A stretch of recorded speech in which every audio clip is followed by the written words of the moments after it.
Hi, this is Privateer Station, and today we bring you day 328 of Russian invasion into Ukraine. As always, with Mark Feygin, Russian opposition politician, and Olexiy Arestovych, ex-advisor to the office of the President of Ukraine, Lieutenant Colonel. Enjoy.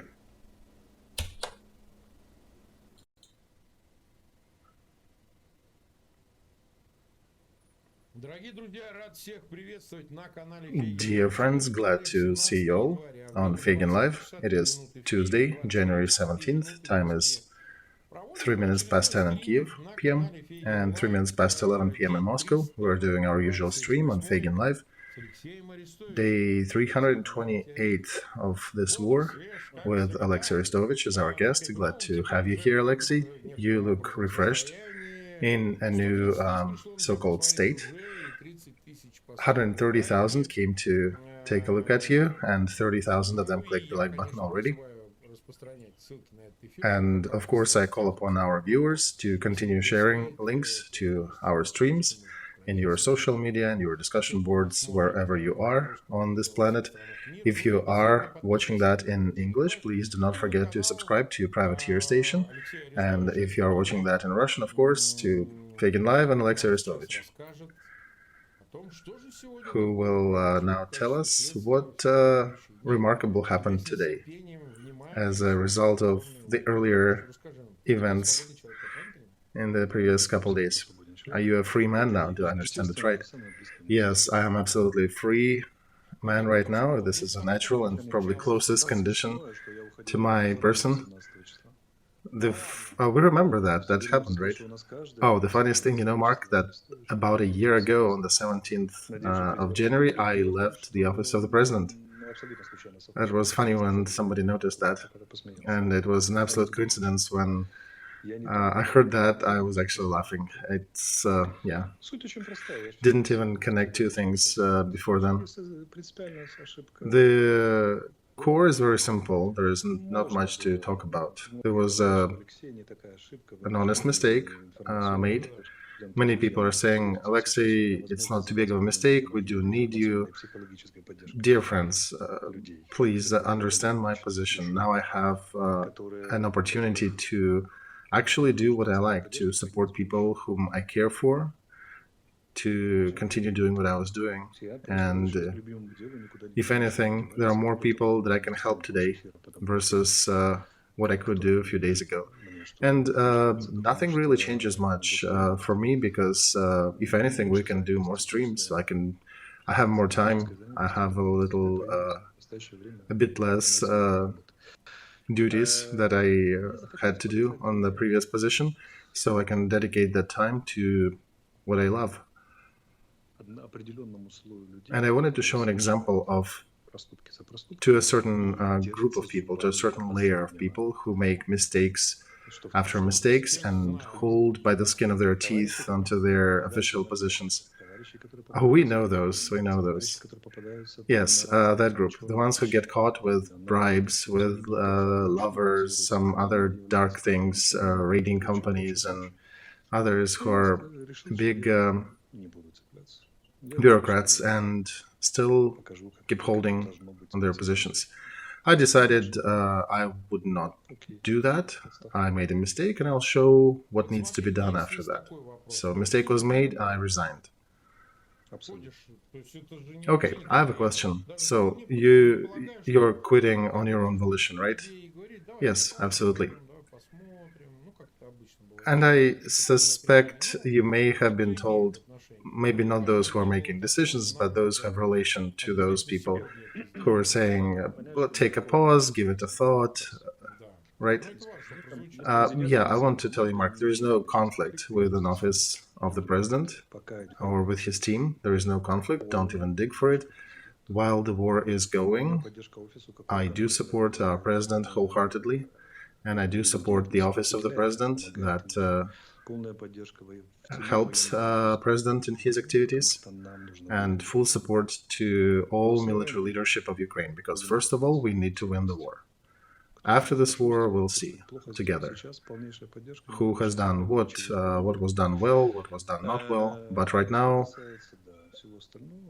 support must be directed at our president and leadership.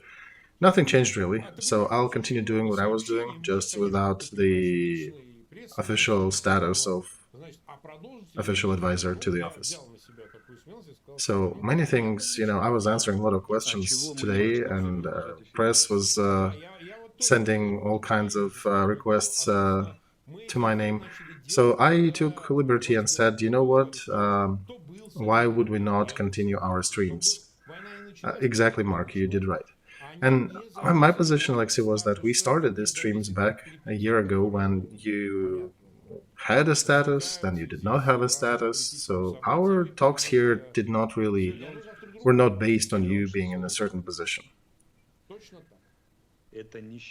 Mark, 1.6 million unique views of each of our streams, without even counting additional views of our streams that are being dissected by at least 6 other TV channels and media channels. Oh yeah, 24th channel, Gordon, Union, they grab our snippets and they actually score more views than we do on our channel with that. So I agree with you, Mark. And if we are helping people, why should we stop? War is a difficult trial.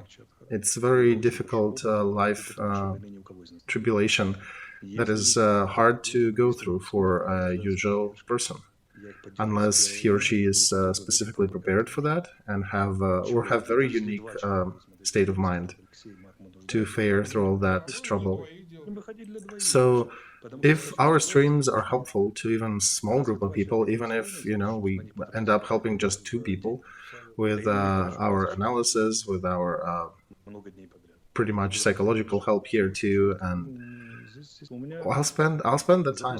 You save one person, you save the world. I stand with that opinion, so I'll be glad to continue helping people and to continue bringing logic into that chaos. And the number of different media inquests did not go down. I still have a ton of those to address and to converse with different journalists. So, if anything, there is more work now. And thank you, Olexiy. And frankly, we are not at the point where the war is done. Maybe at some point when the war is over, we'll conclude this series and, switch to something else in our lives. But right now, in the middle of it, when the only party who will be happy would be our opposition in Russia, who would be happy if we stop. So, no, we continue. Right, Mark. And I chose my role that I want to support people informationally, analytically, and of course psychologically as well during these difficult times. If I can make a difference for people of my country, I will definitely continue doing so. And thank you, Olexiy. And one more message to those people who are talking of those who are in Kremlin, who are our opponents. As a person who felt this steamroll of Russian propaganda on myself a ton of times, here's a message for them. You are not getting to anywhere with your hopes that we'll stop casting. I will, when the war is over, I will get back to Russia and I'll hang you on all those lamplights around Kremlin. You'll be dangling right there. You will not, should not even hope to get your goals and stifle us and stop this movement. No. You guys will be hanging. So, anyway, let's go to our usual routines. We have about 300,000 watching us. Thank you those who clicked the like button. Please do not forget to subscribe if you have not done that yet to Feigin Live, to Olexiy Arestovych, and to the Privateer Station. This is a somewhat special day, so let's continue supporting what we're doing here. And given the recent events, if you can support us doing so, please. Okay, so let's go to today. What can be highlighted in continuous fighting? I understand they're still going near Solidar, on the outskirts of town, but in that area. So there is a regrouping going on of Russian troops there. They're deciding where and how to attack our group near Bakhmut.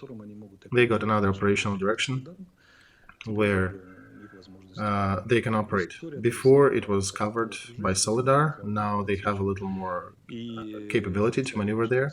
The story is the same. They want to cut off Bakhmut, encircle it, or try to, and make our troops leave the town so they can occupy that. They keep doing that. That's their usual pincer move, and I could not say that it's completely ineffective because Solidar, Popasne, Lysychansk, that was same ideation. Even at the early days of war, we saw that same small pincer, big pincer movement. But in Bakhmut, the situation is a little different.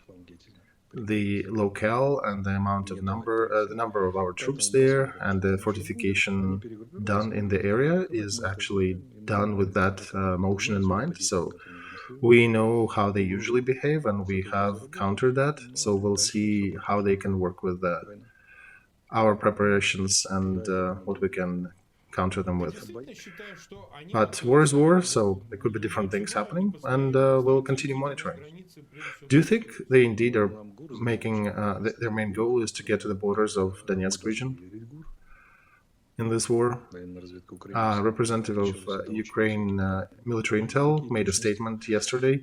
We should trust them. They actually are some of the top level professionals in this war, and they demonstrated their competence time and time again, that the task of Gerasimov was to capture the whole Donetsk region before March, or before the end of March,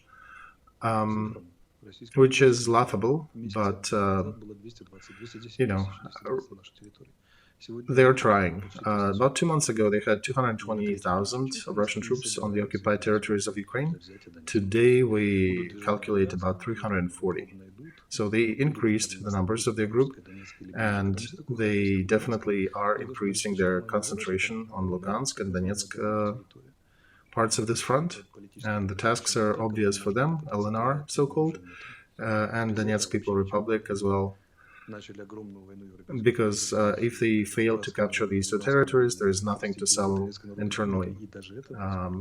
There's nothing to sell to their voters and to their supporters inside Russia.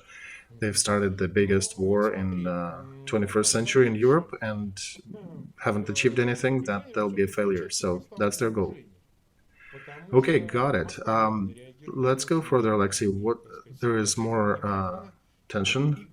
Moscow is very nervously reacting to the supplies of new arms arriving to Ukraine, and they're increasing in numbers in Tokmak and Zaporozhye.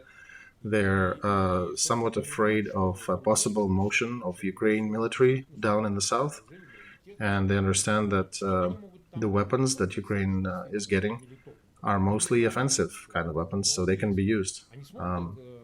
Let's imagine Ukraine decides to, we don't know if they will, but if Ukraine decides to go after Melitopol, do you think they can stop Ukraine?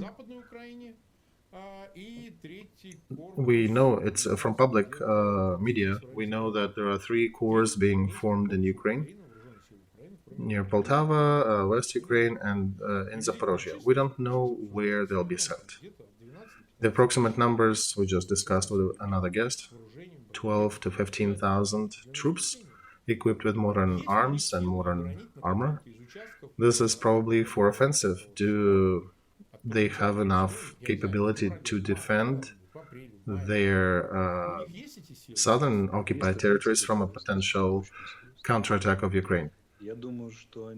Mark, 330,000 is a very serious story.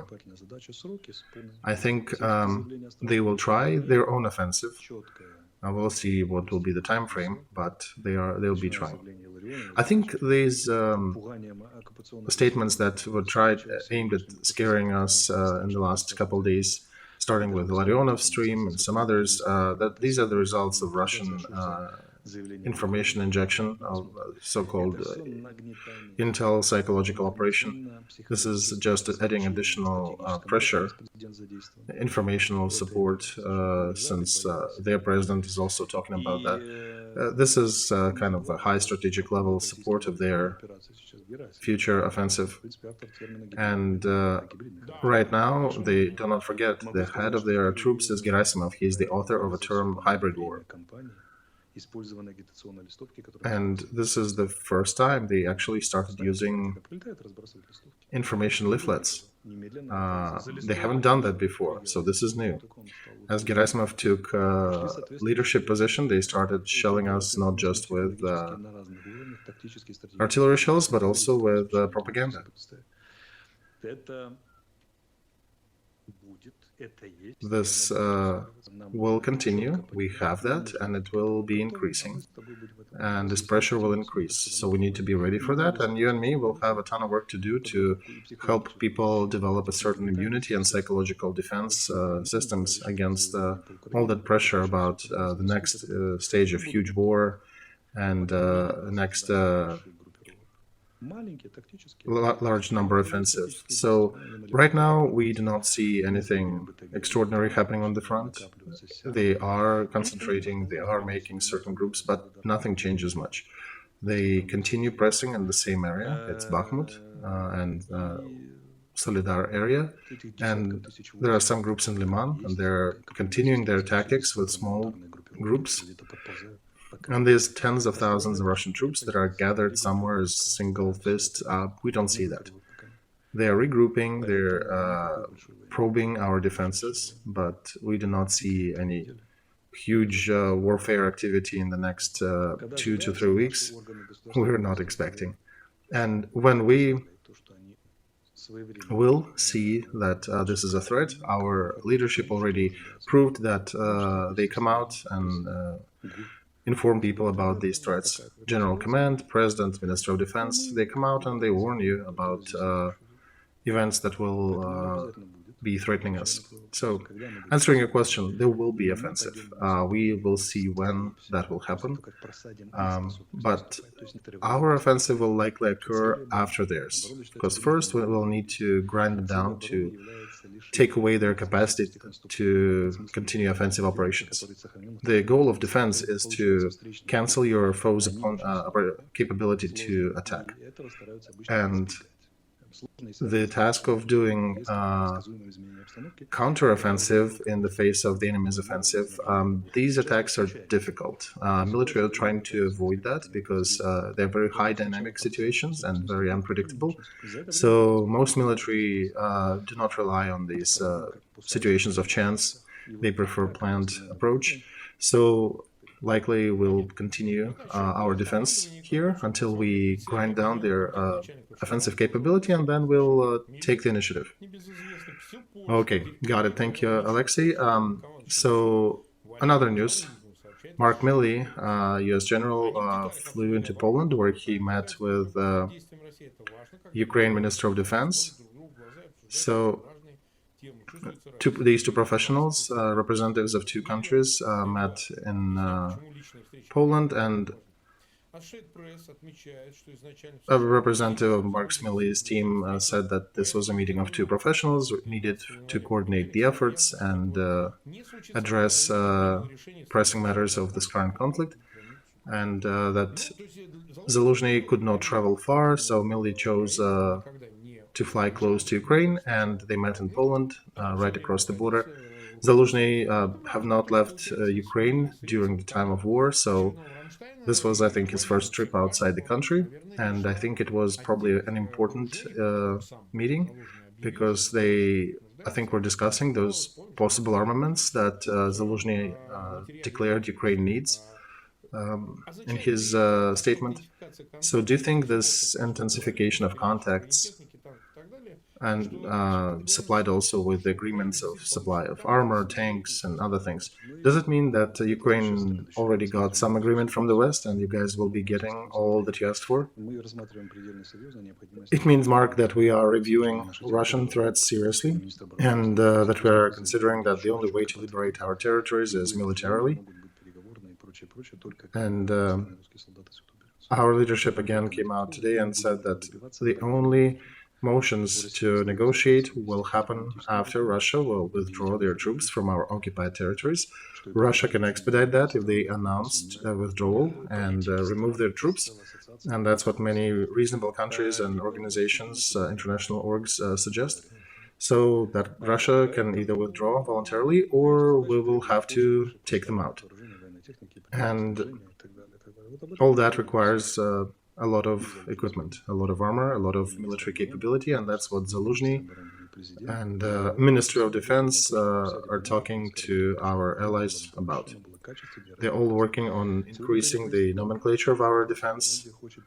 Today, Prime Minister of Holland, by the way, said that Holland also wants to give a Patriot system to Ukraine.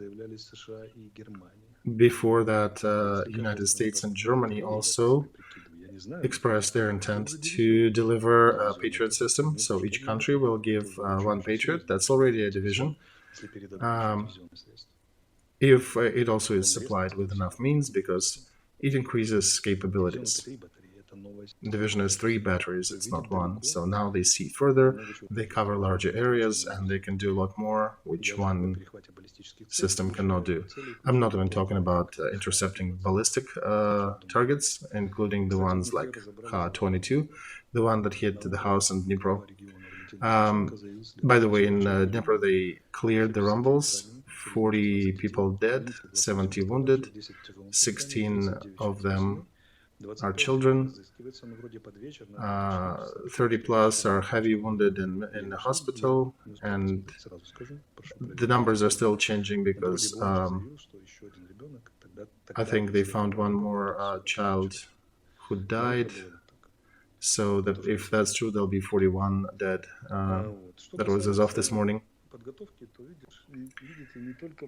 As for preparations, it's not only about military supplies, it's also about training. So Minister of Defense of Britain announced that 20,000 of Ukraine troops are getting trained will get the training in Britain this year. So 20 is 4 full-blooded brigades, 5,000 people each, according to the state of war. 3 brigades is an army corps. But Britain is not the only country who is preparing our troops, so that's a lot. Canada, Lithuania, Netherlands,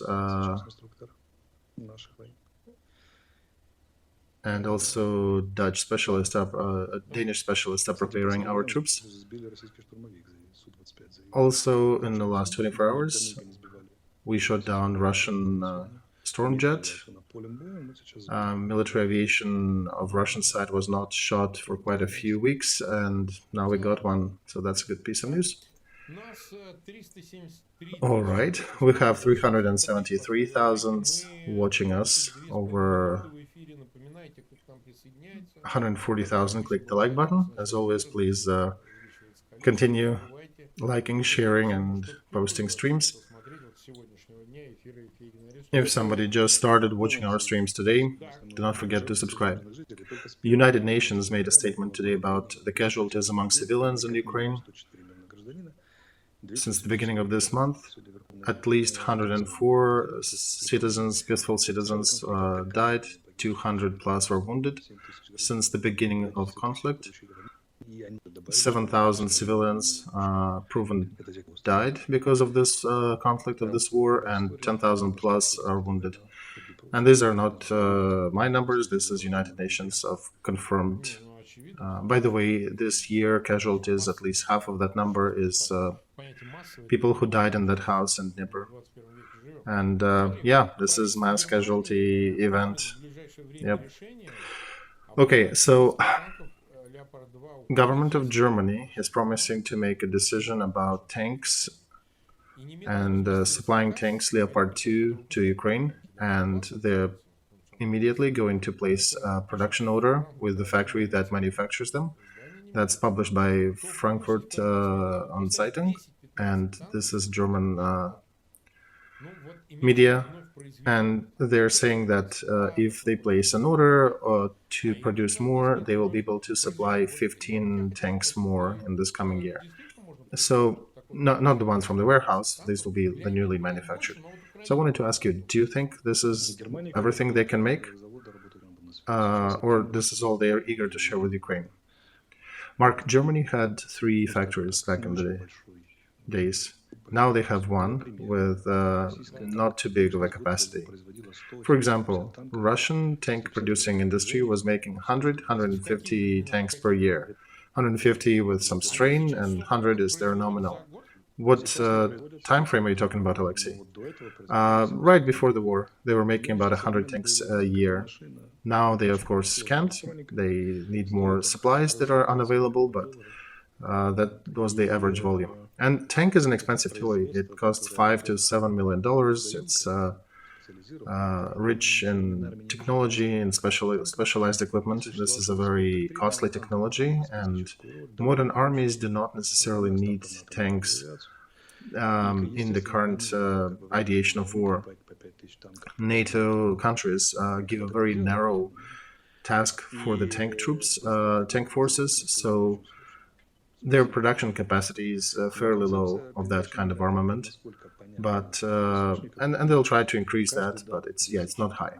The concept of transferring Leopards to us is imagine if different countries give us 10 to 14. I think German company is about 14 tanks, right? I don't remember by platoon, but there is one commander's tank, and then 3 platoons. So they're essentially giving us, promising to give us a company set of tanks. Their doctrine is different. Their tanks are ideated to work in couples, in sets of 2. It's a little bit different from Russian use of tanks. But if several countries give us each about a company of tanks, we should be able to create enough of a group that would be comprised of about 100 Western tanks with the capability to work at night. They can change situation both in defense and in offensive maneuvers, and that's, I think, where it goes to. Training capacities, repair capacities, because tanks break and it's expensive, and sophisticated repairs that need to be done. Some of them you can do in the field, but others you need to transport the equipment out from the front line and refit, repair on the factory. So the calculation is not just the tank itself, it's also repairs, it's ammo, it's other battle equipment that goes with it. And I think they calculated overall capacity and said that they can probably deliver 100 Leopards to us. So that's probably a starting point. And then also some challengers from Britain. And that's the first step. One would expect that this is an initial step to see how it goes, what's the result of that. And then the West usually is very planned and organized in their support. So the idea is to deliver it to Ukraine and not just get it wasted in a couple of attacks, no, but to make sure that they can be repaired. The Ukraine troops are trained how to use them, and they will survive for a lengthy period of time on the front. And then the West can continue supplying that equipment and cause difference on the front. This is important. It's a planned system. It was difficult for us to understand at the beginning of this war, but the West is building a system to support Ukraine. It's being done slower than we want to, gradually, but this is a long-term planning.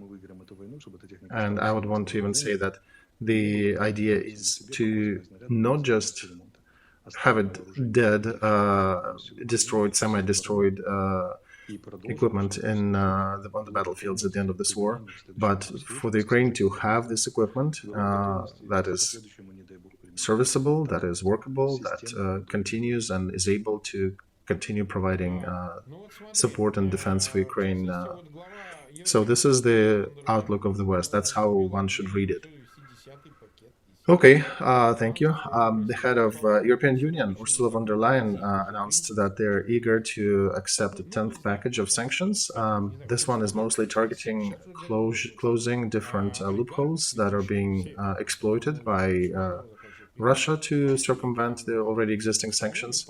And you probably are aware that Russian oligarchs, for example, are trying to evade sanctions. A ton of them gathering materials to appeal to different courts in Europe. They basically gathering all kinds of papers and proof that they're not part of this war, that they're not should not be prosecuted in relation to Russian actions. And you've seen probably Abramovich sent that he setting a precedent that he actually transferred most of his shares of his offshore companies to his children, which he apparently has seven. So, and that happened supposedly 2 weeks before war. So they might have known that the war was imminent, or they expected there'll be a worsening of political situation. So some of them took preliminary measures to avoid all these sanctions. So, in your opinion, do you think that situation with annexation and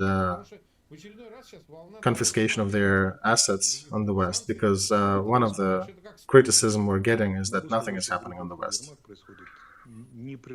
in this regard. I want to tell Mark that in the group McFall Your Mug, there's a constant motion. These people enjoy what they're doing, and people are getting sanctioned. They do. It's a slow work. It's slow analytical work where you have. It's almost like a criminal investigative organs. Very tedious, very specific. Everything needs to be proven.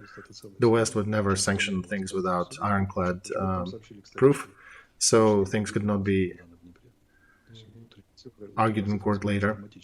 Oh, by the way, I'm getting another news that now it's 44 dead in Dnieper as a result of Russian attack.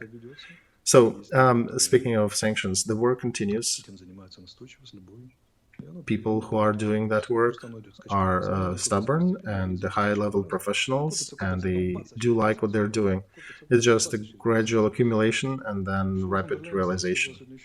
That's how good things manifest. And Ursula von der Leyen, by the way, mentioned another thing today, a very good thing, that EU managed to replace 80% of Russian natural gas with other sources. So it's only 20% left. It's amazing. There were a lot of skeptics saying that Europe will take a year, maybe 2 years, to jump off the Russian natural gas needle. They've been sitting on this needle for 20 years, and old Europe will not be able to quickly reorganize supply lines. Here, Granny Europe figured out, made a decision, and in several months changed everything. Yeah, when they want, absolutely. They actually are rather successful when they want to do things. And it took a high level of organization and very sophisticated level of coordination. And the head of European Union made a statement about that. This is a very strong story. And what is Russian Federation doing? Russia, as Putin said today, is going to denounce European Convention about terrorism and human rights to continue providing military support of Russian operation against Ukraine. And our ministries, our leadership already looking at about 39,000 a month ago. 2 months ago, we counted 39,000 war crimes. They were criminal proceedings against the crimes against humanity. And I think by now they're probably at over 40,000. So Russian military campaign is an ongoing chain of violations of all these things. And remember, Putin, at the beginning of war, he rewarded that Bucha brigade that did all that bloodshed in Bucha, and gave them a special status. Now he's exiting all of these international agreements. So he is providing on the... And he also denounced some of the legalities they had inside Russia. So their military will not be prosecuted on the military crimes, on the war crimes that they commit in Ukraine. So one can expect that these motions, these steps by Russian leadership, supported by Russian Congress and Putin's government, should be qualified as a separate crime.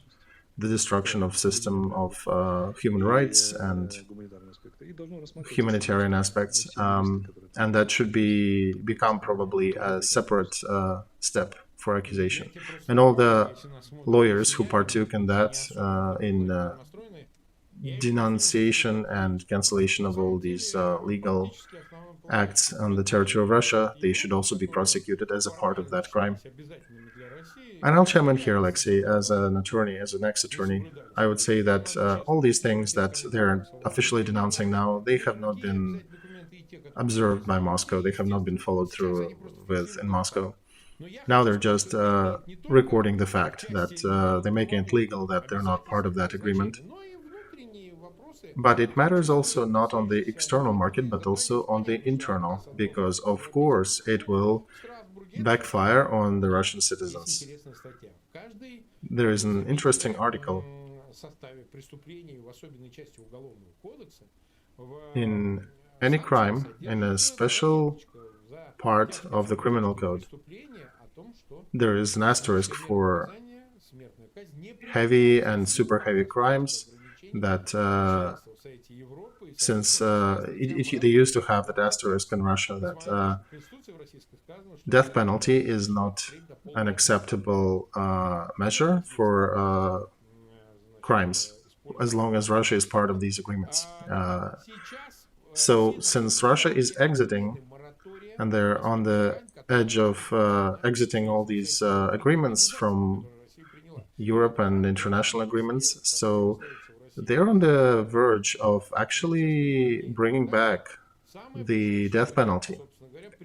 In the near future, you will have to come back to a Soviet epoch, essentially, which lasted till the middle of 90s.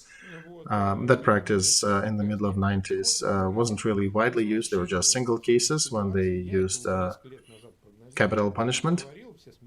But I did prognosticate a few years ago saying that Russia will bring back the death penalty for crimes. Why would they be bringing that, right? Because every authoritarian might be afraid that death penalty could be used against them at some point, but it never holds them. Lukashenko, by the way, restored death penalty in his country, and he was exiled from the European community. It didn't stop him. Yeah, he still has it. So, dear Russian citizens, you will face the death penalty.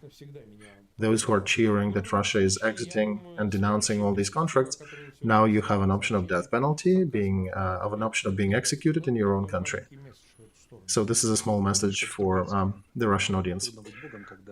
Remember, It's Hard to Be a God by Stogatsky's, the sci-fi, when there was a tribe of blacks so the 5,000 fighters of a certain order settled at the country, and they took over the whole town and the region. And in that town, there were just 10,000 people who could resist them easily, but they failed to resist. They failed to organize. And the picture looked as if there are 20 of them lined up, and there's only one person of the opposite side walking in front of the line of 20, and he's just picking one and killing one in front of everybody else. And everybody there is standing hoping that they'll not pick him, the person that killer will not pick him. And one by one, even to the last one, they're all getting slaughtered. I'm getting another news, it's 45 dead. They found another dead body, so...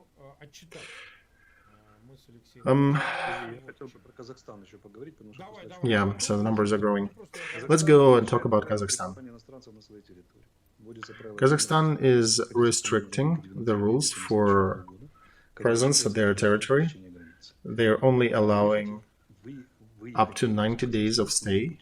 That's calculated from the first day of presence on the territory, and one cannot just leave Kazakhstan for a couple of days and come back to reset that number. They're calculating for half a year. So why do you think they adopted that law? Of course, to preclude Russians from fleeing to Kazakhstan. Yes, they expect another mobilization and they expect another influx of about 1 million Russians. In these numbers and probably the quality of these numbers, they're seeing a threat to their national security, so they need to take legal measures to provide extra security and protection for their country. So, dear Russian citizens, think about that. Another window is closing for you. Are we discussing Kissinger? Sure, sure. Let's do that. He was in Davos conference on the video, and he did state that Ukraine joining NATO would be a good eventuality. Before the war, he was against that, but right now it doesn't make sense. And since the process already started, the idea of neutral Ukraine has no meaning. And he said that the West should support Ukraine till the end of the war, and then peace talks should start after. Remember how many screams we heard about Kissinger and his position, the middle position last year? And now he is stating his new understanding of this situation, breaking these through these other considerations and opinions.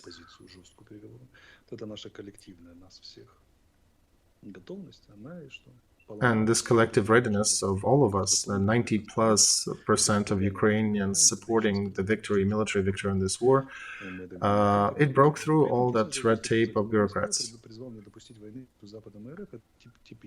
And Kissinger, of course, added to his speech that there shouldn't be a full-scale war between the West and Russia, but that's a typical statement for appeals like that. Today they published that in Europe, 40% of respondents said that they would welcome ceasefire and stopping of this war, including the concession of territorial Ukraine territories to Russia in order to do that. So this is not a good number for us. That tells us that Russian propaganda is rather effective and they feel comfortable in spreading their tentacles around Europe. But we do have more to reach. We have more goals in front of us and in front of us as a Ukraine as a country. But overall, it's a pretty good percentage. I think 34 or 38%, and median would be what, 36, who still occupy the same position as we do. No negotiations and liberation of the whole territory militarily, and negotiations after. So we do have a nuclear support in Europe. We just need to expand that and to fight for those who are indecisive or haven't made their mind. All right. I think we've been live for 42 minutes. We have 407,000 watching us. Over 170,000 of you clicked the like button. Let's leave something for the next stream. We are waiting for... we're trying to keep the usual time frame. And one more thing I wanted to talk... Yeah, you want to talk about the money transfers to the victims, right? Yes, yes. In my Telegram channel, I published a list of victims that was provided to us by Olexiy. Actually, it was not provided by me. I was provided that list by our viewers. So there's a list of whom we helped. We cannot help everybody at the same time, but we are listing the ones whom we managed to reach out to. Maria Lebed, the student of the 9th grade, he was a newly elected school president and student body president. We transferred 2,000 euros to her family. Maxim Pagutsky to his mom is transferred. Miroslava Mavchan is in a difficult and critical condition in ICU in a hospital, so we supported her family. The family of Fyodorov, Daniil and Margarita of the 1st grade, they're alive, they don't have a place to live. And the family of Miron Pustovoy, so to that family we also transferred support. And we plan to deplete our funds in the next couple of days.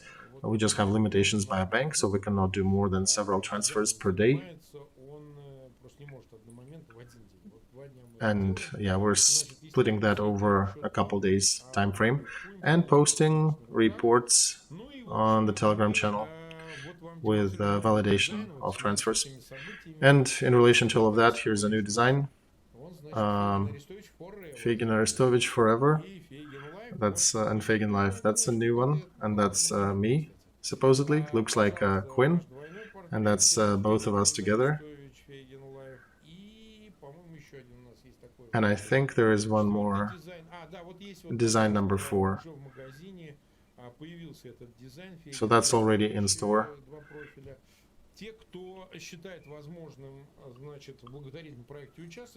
Those who think you can partake in our charity project, please continue doing so, and we'll continue sending these monies to those who suffered, the victims of this war. There's more data coming. We obviously just a small group, but we're trying. As we aggregate more money, we're trying to support families. So yeah, take a look at our store, see if you can perhaps find something that you like, and can provide more support for this cause. And we'll be reporting on whom do we support and how. So we're at about 45 minutes, minute number 46. We'll probably wrap it up for today. Markets usually not even about minutes, right? It's about delivering the key information package that needs to be discussed, analyzed, and presented. And I think we're good for today. The day after tomorrow, we continue, and there should be enough new information coming together. And on Saturday, there'll be news from Rammstein, and that'll be very important. So that'll be a good stream then. We'll see where that logic unfolds of what's happening. All right, then see you all on Thursday, 10 p.m. Kiev, 11 p.m. Moscow. If you're watching that in English, we're usually catching up with that stream the morning after, about 8:15 Eastern. And we might, again, another note, Mark and Olexiy will continue providing coverage, and will increase streams if necessary, if events unfold. So congrats, Olexiy, with your peaceful life, right?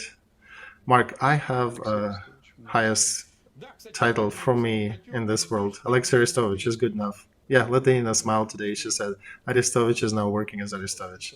So you need a special passport for that, right? My mug is my document. All right, then see you on Thursday. Goodbye.